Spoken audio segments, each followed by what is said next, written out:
are back here on the GSMC Football Podcast. And for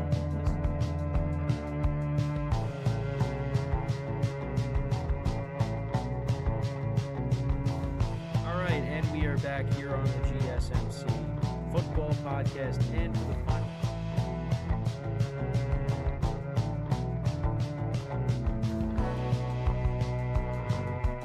Keep yourself in the loop of everything football on the Golden State Media Concepts Football Podcast. The latest news on and off the field, be it college football, Big Ten, SEC, Big 12, Pac-12, ACC to the NFL. We've got you covered. Listen to the Golden State Media Concepts Football Podcast.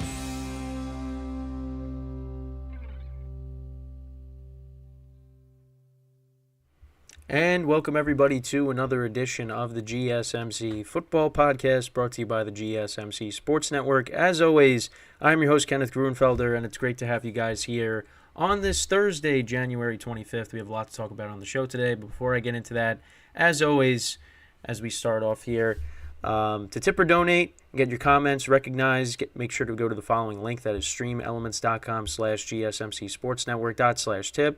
Again, that really helps the show, makes the show more interactive between myself, the host, and you guys, the viewers.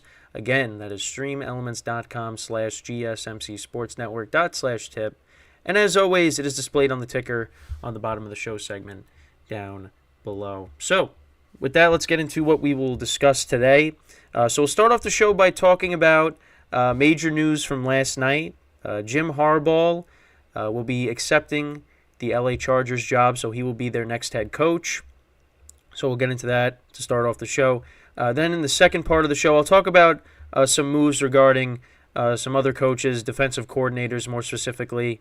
Some parted ways, some went to other places. So we'll get into that in the second part of the show. Then in the third part of the show, so a couple things. We'll talk about the status of Deebo Samuel, because there was an update there. He didn't practice yesterday, but he is feeling better. So we'll get into that. We'll talk about the importance of Deebo Samuel as a player going into the NFC Championship game, and just in general for the 49ers. So more NFC Championship talk. And then in the final part of the show, we'll talk about the Chiefs, as they are, in that conversation, and they are really on the doorstep of, being that next, dynasty here in the NFL.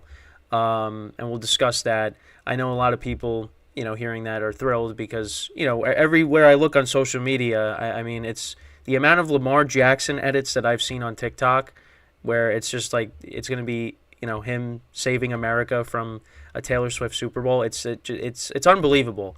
And it's just crazy how when, Mahomes first started, for the Chiefs, we didn't hear about this. Now it's just 6 years later, it's enough of him. Let's give somebody else a chance, So we'll get into all that in the final part of the show. But let's start off now by talking about Jim Harbaugh. So he is accepting the Chargers job. And I know earlier in the day, I remember my friend sent a text saying that he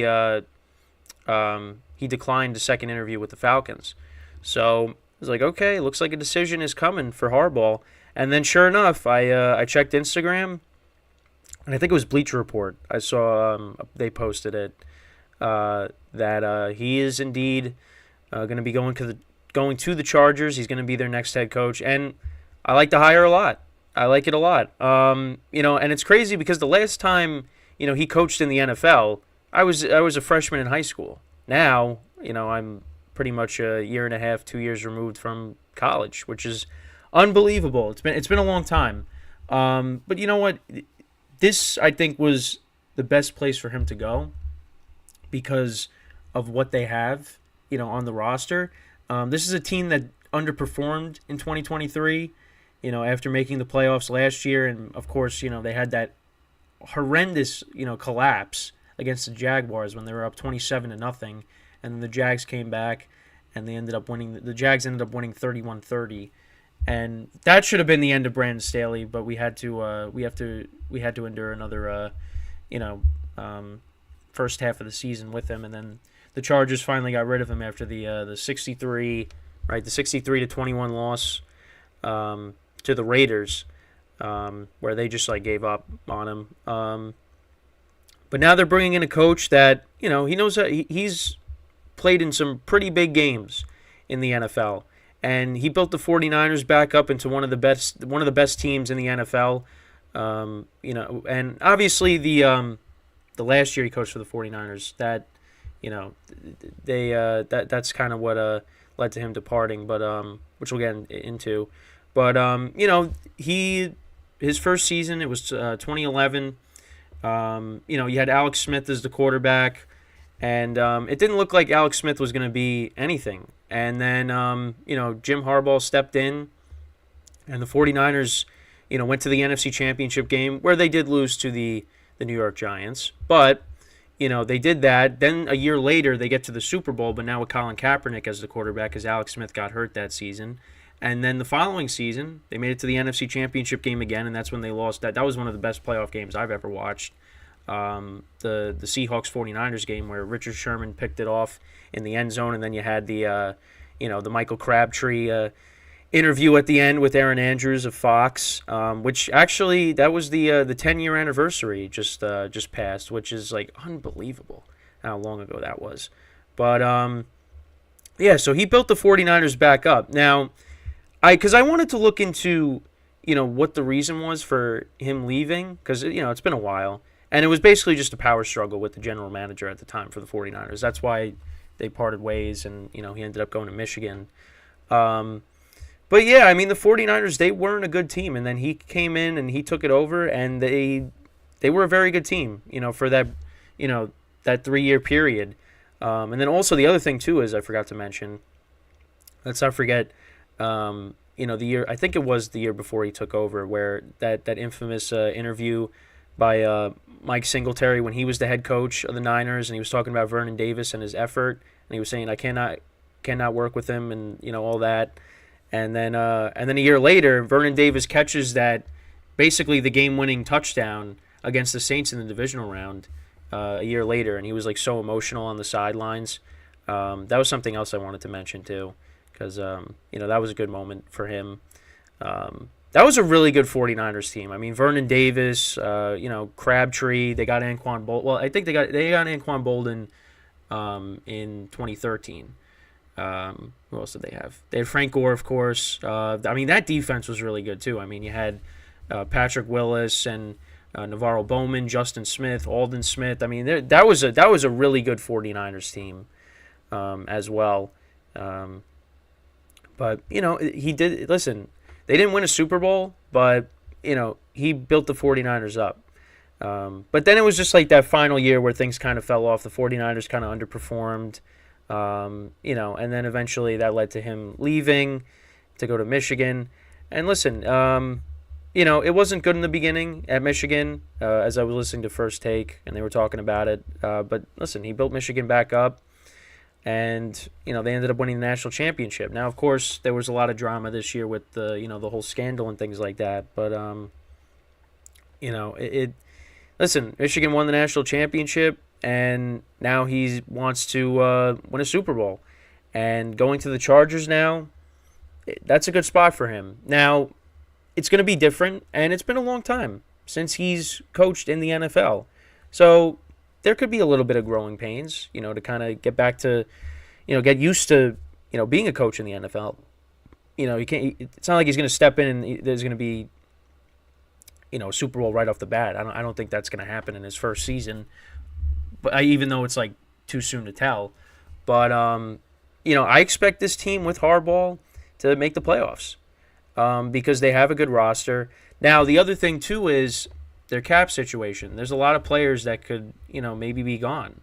Austin Eckler, his future, Keenan Allen, Mike Williams. I mean, Mike Williams, obviously, he tore his ACL earlier in the season, so we'll see what happens there. Then you got guys on defense getting older, like Joey Bosa, like Khalil Mack.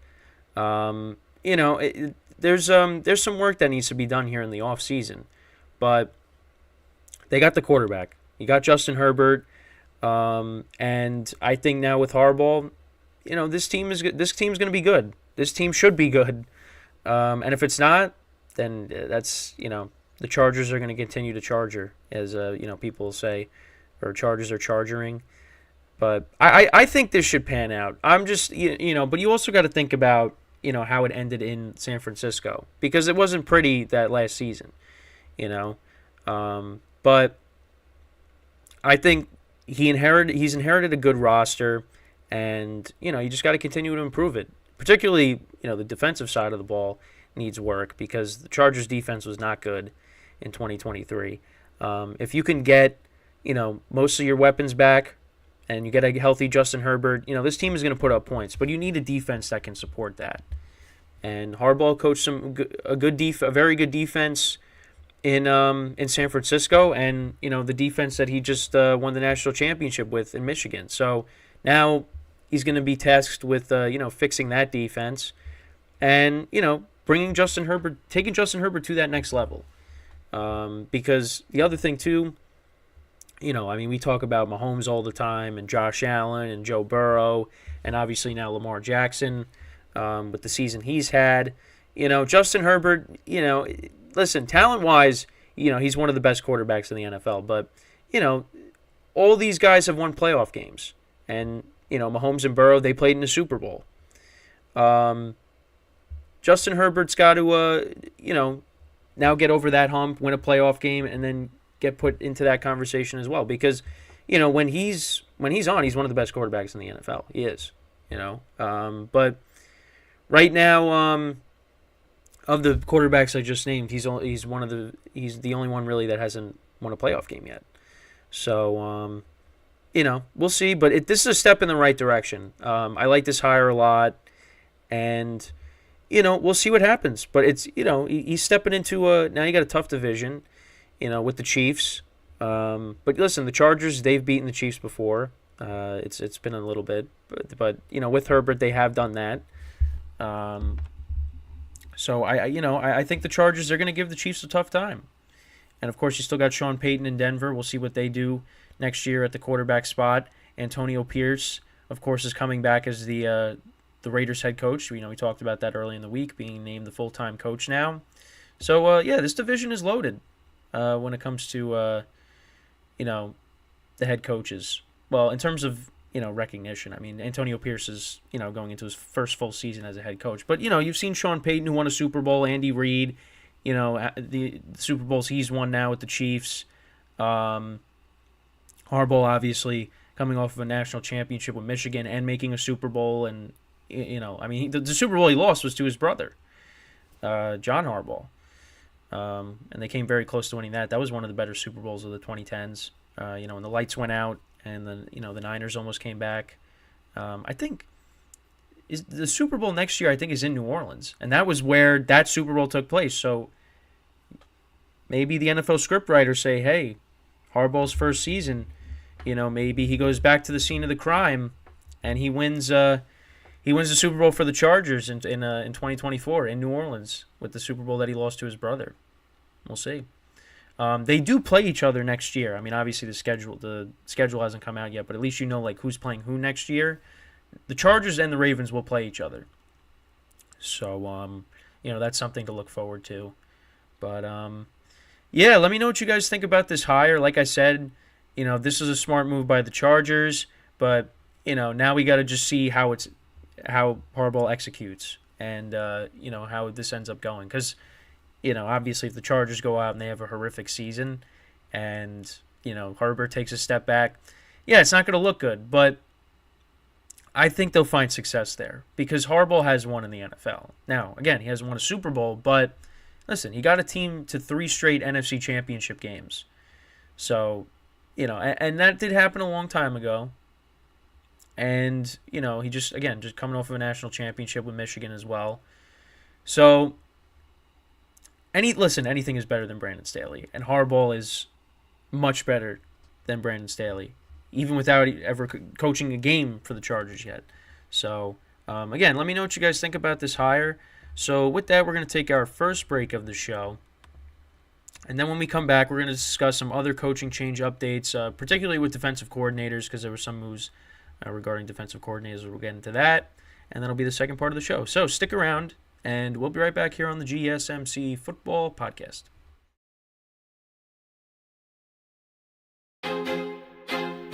feel like I'm losing my mind. Is everybody in the world blind? Please, Lord, give me a sign, a sign. I feel like I'm losing my mind. Is everybody in the world blind? Please, Lord, give me a sign, a sign. I wanna be the greatest. Everybody on the fake shit. I look around and feel like everybody is the fakest. I make this every day and I'm impatient, hoping one day I blow up from the basement. Statement, the top is so vacant. I don't hear shit that I think is amazing. Waiting for my day when I'm playing sold out shows for 1,000 faces. Hey, give me that crown, get in my way and to be put down. It ain't your place, all this my town. If I want that shit, then I'll get it right now. I'm losing it, the noose it fits. I'm losing shit, a stupid myth. You choose to live or choose to dip. You choose to fight or lose your grip and lose a gift. Oh. I feel like I'm losing my mind. Is everybody in the world blind? Please, Lord, give me a sign, a sign. I feel like I'm losing my mind. Is everybody in the world blind? All right, and we are back here on the GSMC Football Podcast. And for the second part of the show, we are now going to talk about some coaching change updates, particularly with defensive coordinators. So the first one is the Packers. They fired defensive coordinator Joe Barry, which not really shocking. I did say that I thought maybe he did a little bit. I thought he did just enough maybe to keep his job. Because I honestly thought the Packers would keep him after the defense. They played well in the playoffs. They gave Brock Purdy some problems, in the divisional round matchup, and of course, the week before that against the Cowboys. Although the Cowboys did, make the score closer than it actually was. But for me, I kind of just figured they're, kind of just playing prevent and giving up a bunch of yards. But that wasn't the case. They let go of Joe Barry, and I think that's the right move. That's talk about Harbaugh going to the Chargers. This is another move where I agree with completely because the defense at times was inconsistent, kind of up and down, and that's kind of what it's been, with Joe Barry. And I didn't realize that he was the defensive coordinator of the Lions team that went 0-16. I don't understand how he got another job after that. But but again, that's just me saying that. But you hear that and you're like, wow, this guy has another job. That's crazy. He got another job. That's crazy. But it's been a mixed bag with Joe Barry at times. I mean, the Packers at times their defenses looked good, and then you go back to like the Bucs game, earlier in the year. Or later in the season, but you know what I mean, where Baker Mayfield had a perfect passer rating, in Lambeau Field. I feel like I always mention that. But yeah, it's things like that. And also, let's not forget the Panthers, who didn't score a point the final 2 weeks of the season. Against the Packers, they put up 30 points, and they almost beat the Packers. So it's just things like that make you scratch your head, and you're going, what is going on? But then you see like how they perform in the playoffs, forcing Dak Prescott into turnovers, getting a pick six, giving Brock Purdy a hard time during the game against the 49ers, and you're like, well, why can't you do this more? Why is it like it's just inconsistency is really what it is. So yeah, the Packers let him go, and there's some coordinators out there that they can maybe go after, but I listen. For me, I thought they were going to keep it just because he was going to keep his job because I don't know, Matt LaFleur. I could see him like keeping him, after what they were able to do in the playoffs. But no, this was the right move. Now it's all about you got to bring in the right guy because the Packers do have a lot of talent on this defense. With Rashawn Gary, Kenny Clark. Like I said, the cornerbacks. The Packers need a safety, of course, safety help. That's something that has been a problem for a while. But yeah, there's talent on this defense. You just got to get somebody that can come in there and command this defense. you know. So that's up to Matt LaFleur to get the job done there. But, letting go of Joe Barry, that's a step in the right direction, And this Packers team, they were ahead of schedule, and they're going to be good for a while. And if they can get the right guy to, coach this defense, this team is going to be really good next year. This team is going to give a lot of teams problems in 2024. So, so that was one thing. The other thing too is Vic Fangio left the Dolphins, and now he will be the next defensive coordinator for the Philadelphia Eagles. Which Dolphins fans were not happy about that. Dolphins defense got banged up this year. They were missing, 4 of their linebackers in the playoff game against the Chiefs. Xavier Howard was banged up. Jalen Ramsey missed a portion of the season as well. Dolphins defense had a lot of injuries, and it's part of the reason why they lost to the Chiefs. Although I think if they had a healthy defense, I still think the Chiefs win that game. But that's a big loss for them because he is one of the better defensive coordinators in the NFL. And now the Eagles get a good defensive coordinator. So we'll see what he does with this defense because, listen, that defense needs a lot of help with what happened to them at the end of the season. Again, still a head-scratcher on how this team just collapsed the way it did.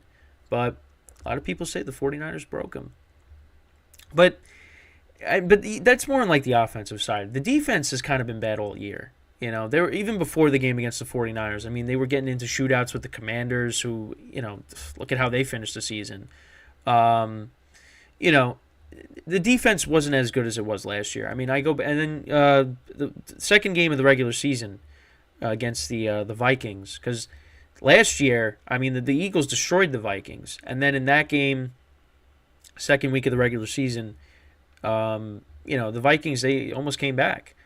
So that told you early on that this wasn't the same defense. And also, the sack numbers were down. Again, you had guys with double-digit sacks, multiple guys, and they weren't getting the same amount of pressure.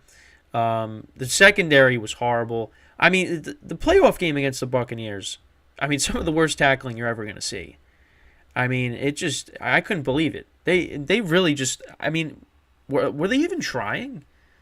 But now with Fangio stepping in, we'll see what he can do.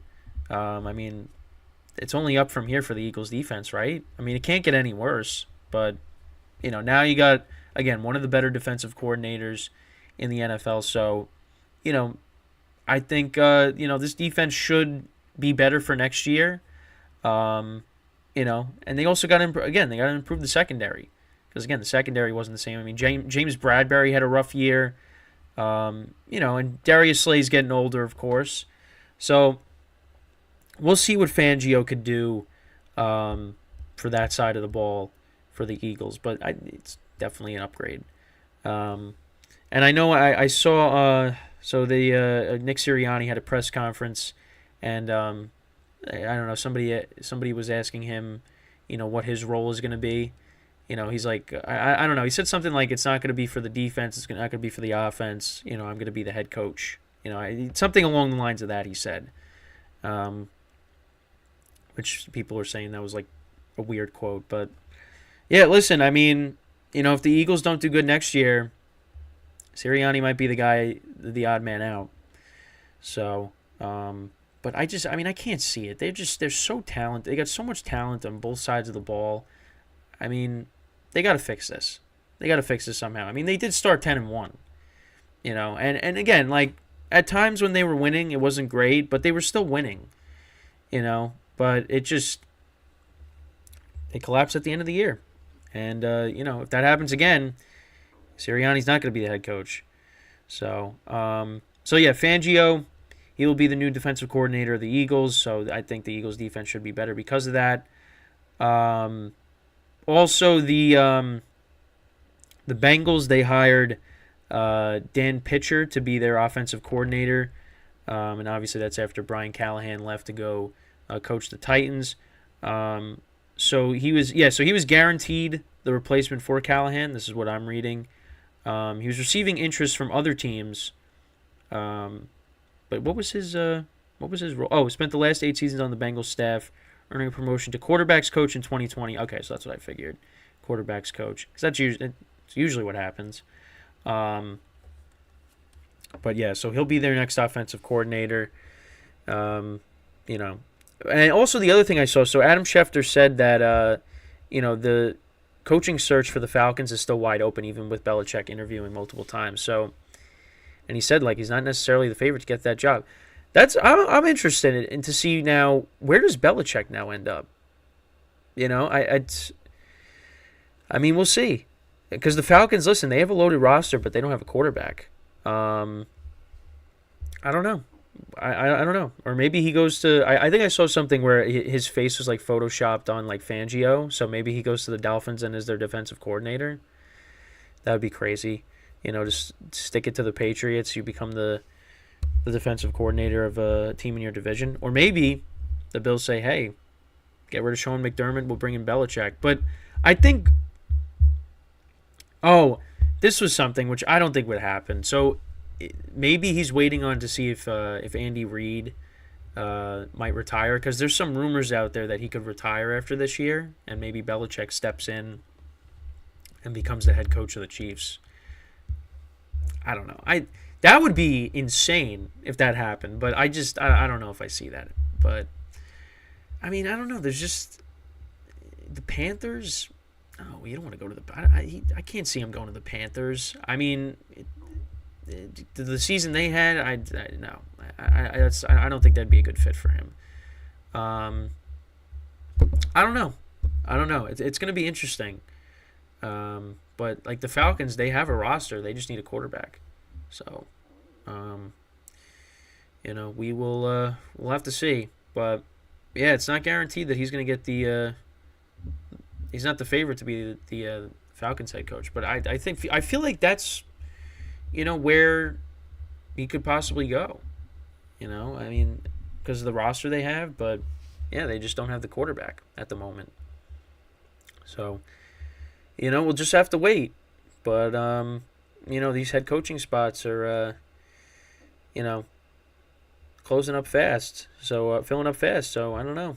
We'll see who's left on the carousel. But, we'll see. So, yeah, that's pretty much it when talking about this. When we come back from our second break of the show, we'll talk about Deebo Samuel's status for the game on Sunday. So it's still kind of up in the air. We did get an update that he's at least feeling better. For me personally, I feel like he's going to do everything he can to try to play in this game. But, again, who knows? Maybe the 49ers, they want to be... I mean, well, here's the thing. If he doesn't play, and they lose. I mean, there is no, next week. Well, even though they wouldn't be playing next week. But we'll see. But, yeah. Oh, so I see here on CBS it said he, well, we'll get into it in the next segment. Because now I don't want to bleed this segment into this one. Save it for the third segment. But yeah, that's what we're going to do when we come back from our second break of the show. So stick around, and we'll be right back here on the GSMC Football Podcast.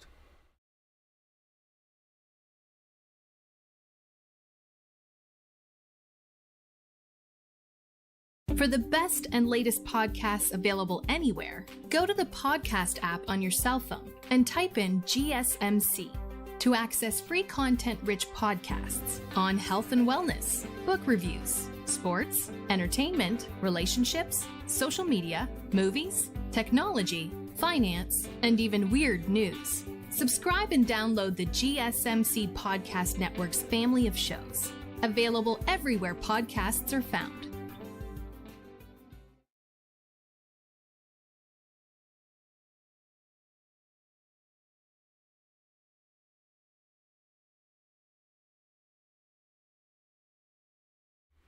All right, and we are back here on the GSMC Football Podcast. And for the third part of the show, we're going to talk about Deebo Samuel. We'll give you a Deebo Samuel update. Yeah, so I already talked about it a little bit, right before the the end of the segment. But yeah, so he was listed as a non-participant at Wednesday's walkthrough practice, but he was seen working on a side field and took part in full speed sprints during the portion of the session open to the media. Shanahan told David Lombardi of The Athletic that Samuel wouldn't take part in Wednesday's session, but the wide receiver was feeling better after making an early exit from the 49ers divisional round playoff game. But yeah, we'll see, how he progresses throughout the week. Obviously, if he doesn't play, I mean, this is big. This is a big deal because, when he got hurt earlier in the season, the 49ers, they really struggled. They really struggled. Brock Purdy was turning the ball over. He looked like a different quarterback. And that's where, all the Brock Purdy, haters were coming out and just, heavily criticizing him, and his level of play, him not having his, whole Avengers roster, as everyone is saying, which, listen, I get it. I mean, the 49ers have a very good team that surrounds Brock Purdy. And, yeah, with no Deebo Samuel, it was different. And it was different in the game against the Packers because the 49ers, listen, they struggled. And, now you got this Lions team coming in that is playing really well offensively. And, they can get after the passer on defense. Although the defense is a little shaky, like I talked about, their pass defense particularly. Yeah, I mean, the Niners could be in trouble here if he doesn't play. And I don't think the weather is. I think it might be raining again for this game. And listen, we talked, and people were talking about Brock Purdy and the bad weather against the Packers and how during him getting ready to throw a pass, he was wiping his hand.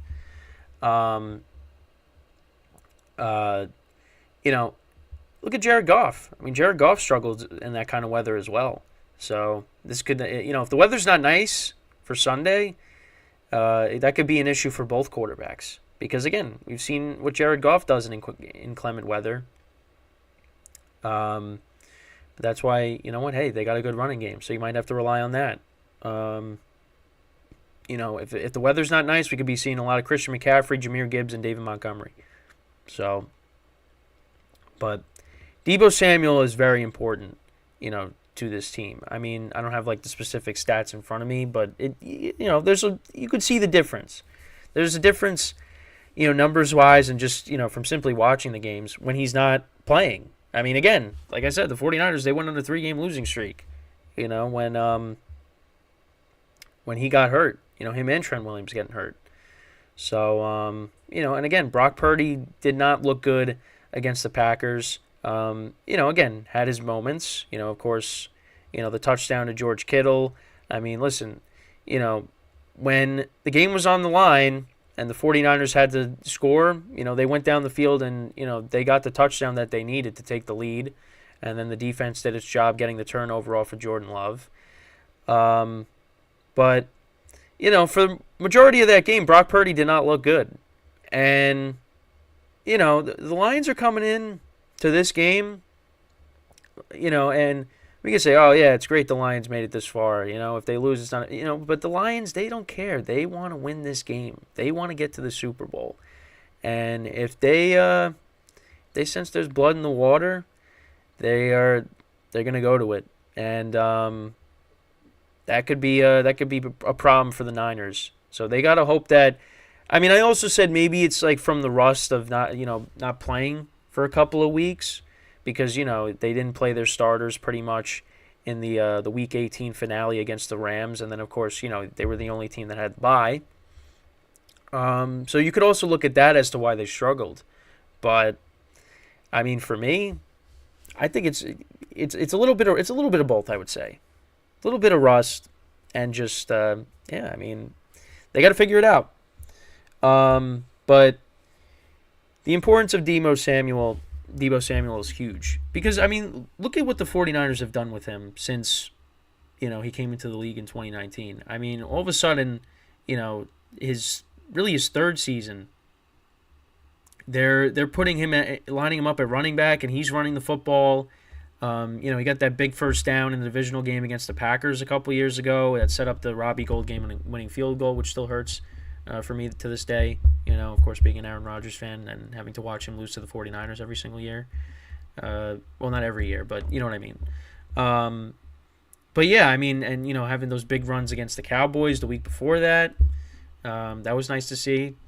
But and then of course making plays in the NFC Championship game against the Rams. I mean, he was unbelievable in 2021. Last year still had a good season, but I think he also missed time again because of injury, if I'm not mistaken. But yeah, I mean, and then this year with Purdy, full season of Purdy, he's been great. He's one of the best playmakers in the NFL. And obviously having Christian McCaffrey now helps because now he's not, because before McCaffrey, I mean, 2021 when Elijah Mitchell got hurt, I mean, they had Jeff Wilson, but they were putting Deebo back there to run the football too. But now you got McCaffrey, so Deebo doesn't have to do that as much. But yeah, I mean, Deebo Samuel could do a lot of different things, for this team. And now when you don't have that, it's different. It's different. But again, you still have Christian McCaffrey, who is, the best running back in the NFL. You still got George Kittle. You still got Brandon Ayuk. It's not like the 49ers don't have anything. But it's weird how different the team is when he's not there. Because he's very important, but you would think with the other weapons that, they wouldn't have went on that losing streak earlier in the season. I actually did watch the Vikings highlights from earlier in the season, and just costly mistakes by the Niners in that game. I mean, they were going right down the field to start the game, and McCaffrey fumbled. Like, they were going to score points there, and McCaffrey fumbled. Then also you had the Vikings scoring a touchdown right before the half, where it looked like they got an interception, but then Addison pulled the ball away, and he scored a touchdown, so they were down 10 going into the half. The 49ers could have won that game. I mean, the games that they lost, the 3-game losing streak, they could have easily won all those games. I mean, the Browns game, I watched the highlights of that. If Moody kicks that field goal at the end of the game, they win. So it's there were a lot of close calls there. The Bengals one's the only one where I'd probably say, yeah, that's, I mean, it was back and forth for a little bit, but then the Bengals pulled away. But, yeah. The Vikings game and the Browns game, they could have very easily won. And that's one thing that I'll say going into these games. When it comes to, really for the 49ers and the Lions, it's different. Like the AFC Championship game, I don't worry about the kickers in those games because Justin Tucker is the best kicker in the NFL, and Harrison Butker is, when he's right, he's the top 3 kicker in the NFL as well. Even though when I needed him to make a field goal in my fantasy playoffs, he missed, and I ended up losing by a point. But anyways, Jake Moody, he has had some issues this year with the Niners. Now, I haven't really paid attention to how he's done lately, but, did cost the 49ers a game against the Browns, and we saw what just happened in the Bills-Chiefs game. You don't want it to come down, and Tyler Bass is a good kicker. But you do not want the game coming down to a kicker. Because I'll be honest, if the 49ers, if it comes down to Moody having to kick a field goal to win the game, I would be terrified as a Niners fan. But we'll see. Kind of went off on a little bit of a tangent there.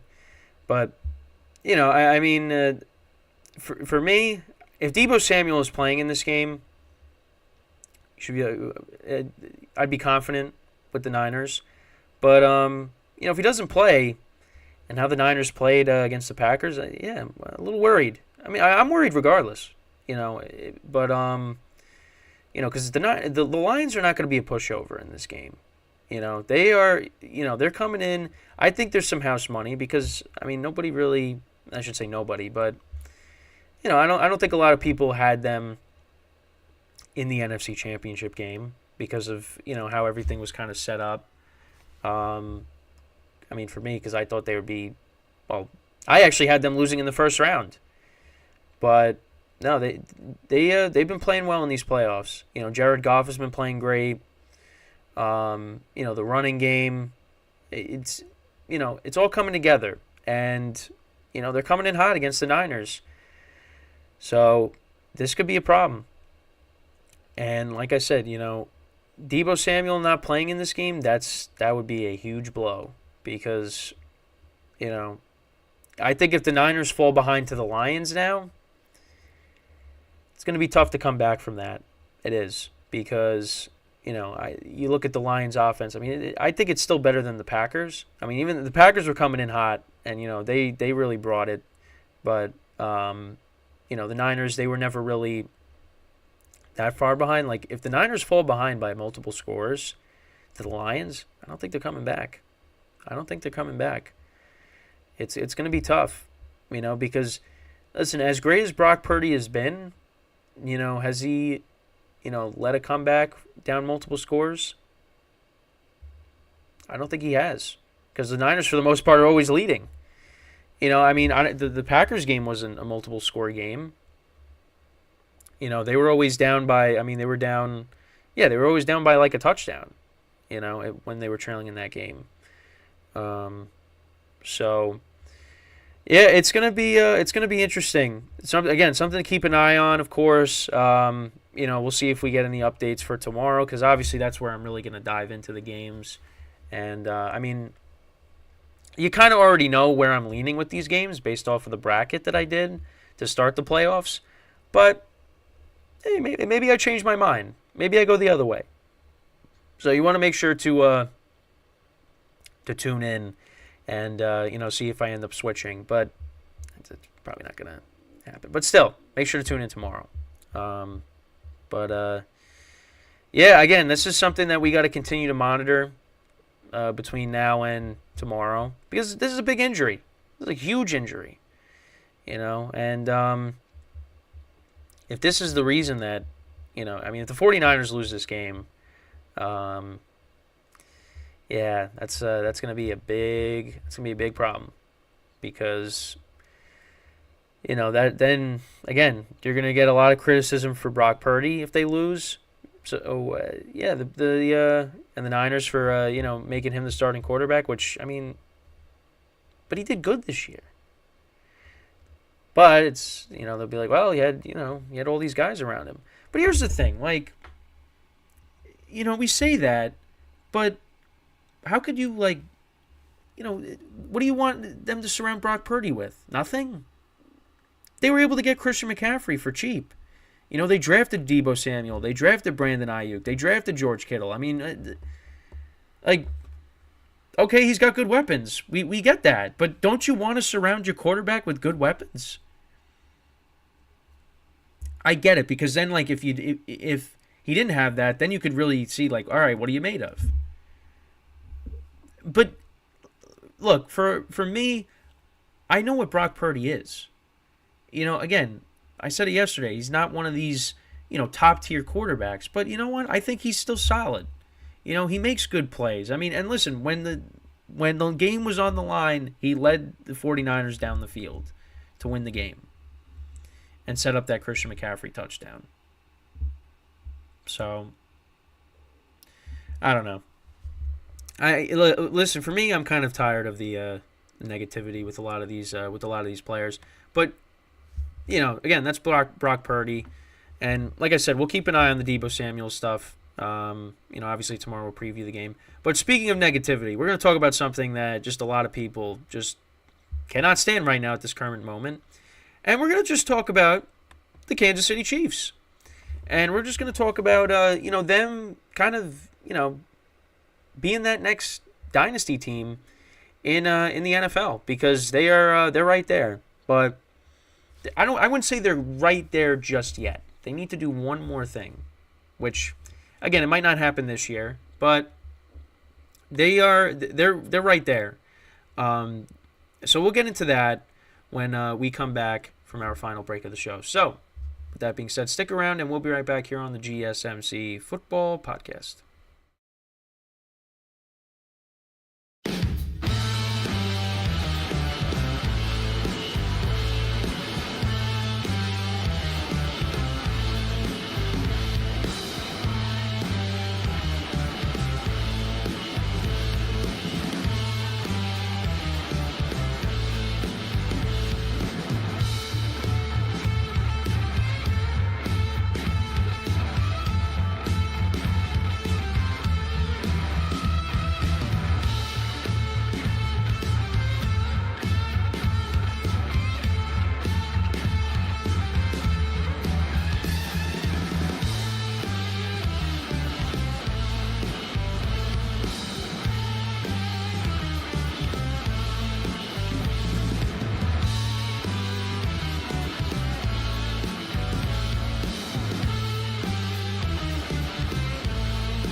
All right, and we are back here on the GSMC Football Podcast. And for the final part of the show, we're going to do some Kansas City Chiefs dynasty talk here. So, yeah, listen, all over social media, I just am seeing all of again, like I said in the beginning of the show, I'm just seeing all of these TikToks, edits of just, like Avengers Endgame edits, just all these edits of just, like the Chiefs being the villain, Lamar Jackson being the hero to just take out the Chiefs, knock them out of the playoffs, and, prevent us from seeing a Taylor Swift Super Bowl. But listen, what the Chiefs are doing is unbelievable. And, I get it. It's fatigue. We're tired of seeing them. Well, I shouldn't say I'm tired of seeing them. But, this year it's been a little different. I get it with the Taylor Swift stuff. And obviously, Mahomes at times complaining a little bit too much about the flags that he doesn't get, even though, the Chiefs kind of get them, when in their favor at times. But what the Chiefs are doing is unbelievable. Like, we're going to look back on this, and same thing like we did with the Patriots, what they were able to do. And it's like, wow, like, they are in their 6th consecutive AFC Championship game. Mahomes already has 2 Super Bowls. He's been to 3. One of the one he lost, that wasn't great. But, they ran into a really good team. They ran into Tom Brady and his team. What the Chiefs have been able to do, it's hard to do, to maintain success. Very, very few teams are able to do that. I mean, again, the Patriots, what they were able to do, but being in the playoffs every single year pretty much, with the exception of that one year where Tom Brady got hurt, but they went 11-5 that season with Matt Castle as the quarterback. Now you look at what the Chiefs have been able to do. I mean, Mahomes, he takes over for Alex Smith as the starter. They make the AFC Championship game. They lose in overtime to Tom Brady and the Patriots. And I did watch the highlights of that game last night. That was one of the, probably for me personally, that was the best game I ever saw Tom Brady play. And I know there's been better performances than that, but for me, that was like the best game I've ever seen him play. Because every time they needed a third down, they would convert it.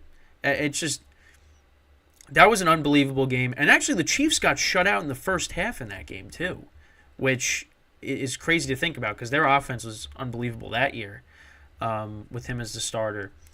But yeah, so they did that. They lost in overtime. Both of their AFC Championship losses to Burrow and Brady, they were in overtime. So that could happen here, against Lamar Jackson. They could end up going to overtime. They end up losing to Lamar Jackson, or they could win, or they just lose at the end of regulation. But I'm just saying, when Patrick Mahomes has lost in the AFC Championship game, you had to go to overtime. So again, that might happen here. Now, listen, sign me up for that. An overtime game between Lamar Jackson and Patrick Mahomes, that would be unbelievable. We're getting closer and closer to those games. So just a few more days.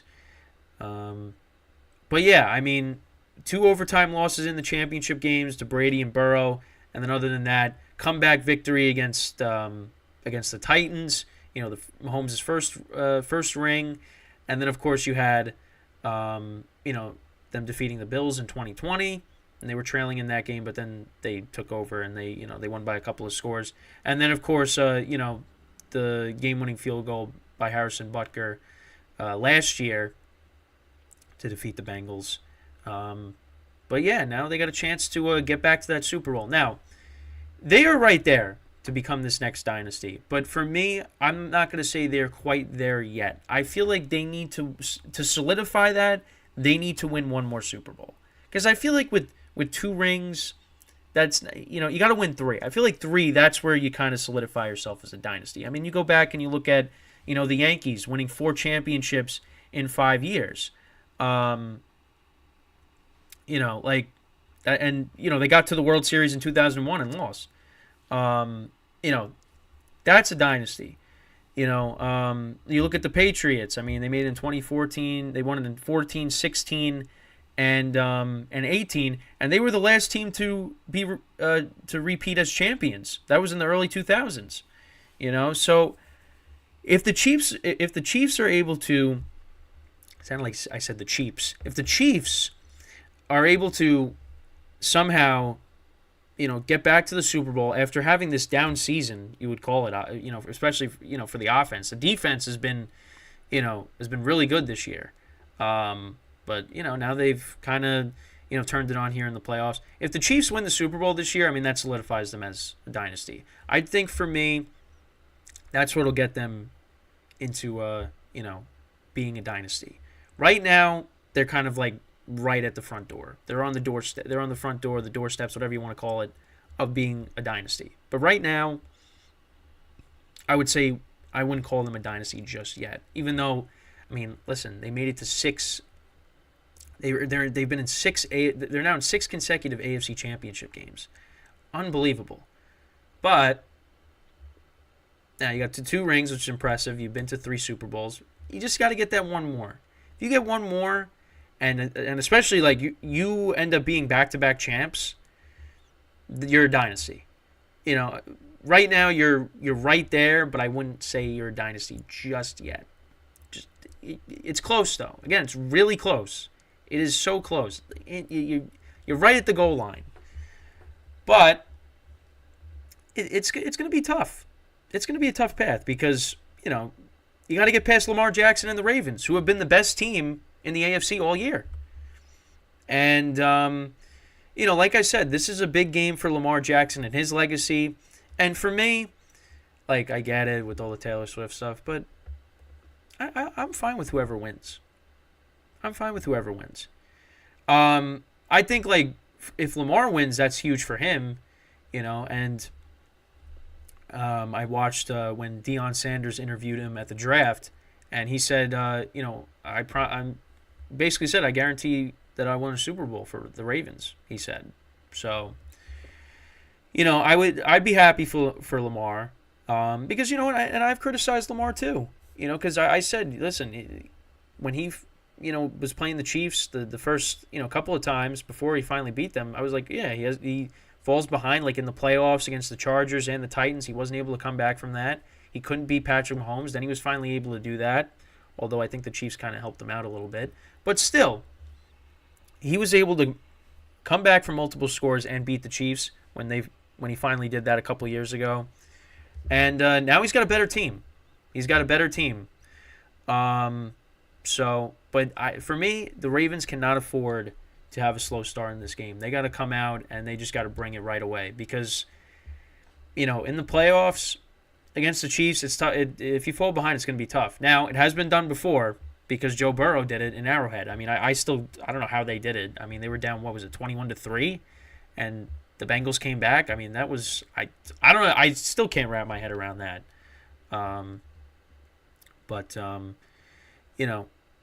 And it's just unbelievable what, like, I know people are tired of the Chiefs, but again, it's just like what Patrick Mahomes has been able to do in such a short amount of time. I mean, it's unbelievable. He's already, like, again, if he retires right now, he's a first ballot Hall of Famer. And he's already better than, listen, I think he's already better than, Aaron Rodgers. I think he's, better than Drew Brees. He's better than a lot of these greats that we grew up watching. Now, I'm not going to say he's better than Brady, overall. Is he more talented than Brady? Absolutely. But, of course, I know we have people in the media have that conversation of most talented versus most accomplished. I mean, listen, Mahomes has got a long way to go if he wants to catch up to Brady in rings. But, he's got 2, and, you win 3 this year. I mean, you win number 3 this year. I mean, listen, you're on your way to maybe doing it. And, it's going to be tough because, the Patriots won their 6 Super Bowls in, like, 2 separate times. After they repeated as champions, it was a long time before they won another ring.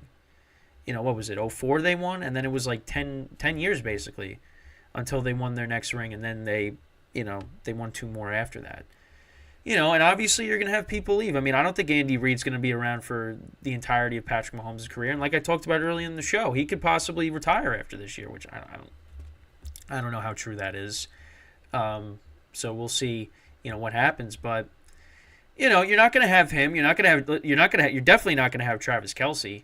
At some point Kelsey's going to retire. I mean, he was banged up this year, and you saw, stuff in the media about him maybe contemplating retirement. Although I think he did come out and say that he's going to be back next year. So, it's going to be different for Mahomes at a certain point because you're not going to have those guys there. So, and obviously he's getting older too. I mean, listen, I think right now he's 29, right? Can't believe he's already going to be 30. I mean, it's just, again, that's how fast time goes, So, there might be some rough years on the way for him, but right now, do what you can. And, they're on the doorstep of yet another Super Bowl appearance. And, if they win that, like I said, then that solidifies them as a dynasty. Like, they are right there. I think it's really just you win that third ring. I mean, could you consider them a dynasty right now? Yeah. But for me, I think you need to win. You got to have, 3 rings to be a dynasty. And if you do that, if you win this year, and especially winning back-to-back, yeah, absolutely. Absolutely, right there. I listen, and if it's not this year, I definitely think that Patrick Mahomes will win another ring. But, again, it's tough to get back to this point. And the fact that they've been able to do this every year, and this is the first time that they're not going to be at Arrowhead to host an AFC Championship game, I mean, that just shows how great they've been as a team. And I understand people just can't stand them because we've seen them constantly. But, again, this is what happened with the Patriots. So now we're seeing it again with the Chiefs here. And, listen, can we just step back and just appreciate what we're seeing? Because it's hard to do this. But I get it. No, because I'll be honest. If the Cowboys were doing this, I would hate it. I would absolutely hate it. So, but you know what? In the end, you would be like, yeah, it's impressive to be able to do that. But yeah, I mean, there's always going to be haters. That's the bottom line. There's always going to be haters when it comes to this stuff. So I get it. And you want to see somebody new. Again, if Lamar Jackson wins on Sunday, that's awesome for him, and that's awesome for his legacy. He deserves it. But we'll just have to wait and see. Because on tomorrow's show, we will preview the games. I'll give you my predictions for those, even though you kind of already know it. Also, the GSMC baseball podcast will be tomorrow as well. That'll be at 9 a.m. Eastern time. I'm going to talk about the Hall of Fame, who made it to the Hall of Fame, who got left out, who's on the ballot for next year. Also, some of the latest signings. We'll talk about Josh Hader signing with the Astros. So that'll be tomorrow. So make sure to tune in for that. And then, we'll preview the AFC Championship and NFC Championship games as well. So, with that is all the time that we have for today. Once again, I thank you guys for watching. Make sure to tune in tomorrow, 10:30 a.m. Eastern Time for the GSMC Football Podcast. Also, again, 9 a.m. Eastern Time is the GSMC Baseball Podcast. So until then, I'm Kenneth Grunfelder signing off from the GSMC Football Podcast, brought to you by the GSMC Sports Network. Have a good day, and I will see you guys tomorrow. Take care.